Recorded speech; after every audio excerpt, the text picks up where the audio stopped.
Shaolin Abbot, aka Slice of Death, is a 1979 Shaw Brothers kung fu flick offering a blend of martial arts mayhem, moral conflict, and vague historical references that make for an interesting, if not complete, addition to what I call the Pai Mei Chronicles.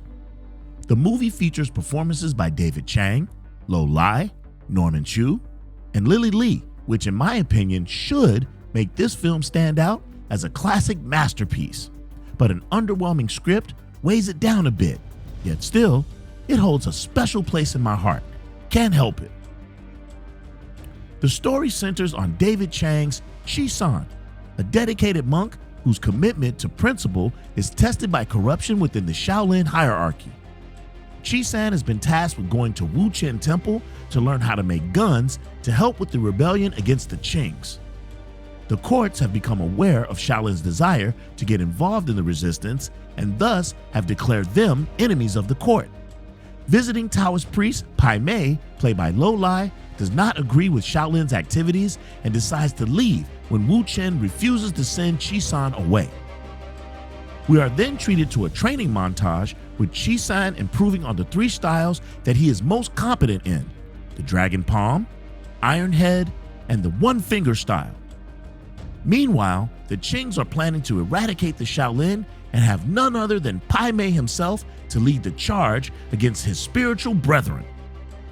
Now, Shaolin doesn't do much in terms of resistance and putting up a fight. The Qings wipe out the entire monastery in timely fashion with just a few sticks of dynamite. By the time Chi-san arrives, the abbot is mortally wounded, but he charges our hero with the mission of rebuilding Shaolin Temple in the south. The rest of the movie is comprised of Chi-san recruiting other people to his cause and the ambitious Pai Mei, who has joined the Qing in an attempt to wipe out all traitors of the court. This includes survivors of the Shaolin massacre and teacher Wu Chen, with an eventual battle between Priest Pai Mei and monk Chi-san. David Chang's performance is the centerpiece of the film. He presents Chi-san as a man of depth and restraint, which gives the character emotional weight and a sense of authenticity. Lo Lai's performance as Pai Mei is a bit more muted. Clearly, this is early Pai Mei, the Pai Mei that precedes Executions of Shaolin, less some of the confidence and bravado that we see later in the timeline. Speaking of Executions of Shaolin, Hung Si Kwang does make an appearance, but is not played by Chen Quan Tai. Instead, we get a young Bruce Tong, who is not yet trained in Hung Gar's Tiger style, but does have some slight experience in fighting. We are flanked by a cast of protagonists whose casting, while inspired, doesn't have a great payoff in my opinion. Lily Lee and Norman Chu feel wasted in this movie, considering what incredible performers they both are. Truth is, they aren't given much to do in this film except fight at the end. The antagonists are portrayed as corrupt officials whose motivations are based solely on ambition and don't offer much else, including Shang Tao, who isn't given a single line but has a one-on-one fight with David Chang. The fight choreography in Shaolin Abbot is just okay. It embodies the essence of traditional Shaw Brothers style with a slower fight cadence, precise movements, and an almost thoughtful quality to both forms and combat. What's disappointing to me is that Pai Mei's high level of skill, along with his pugilism, are not even demonstrated or mentioned until the movie's final 4 minutes.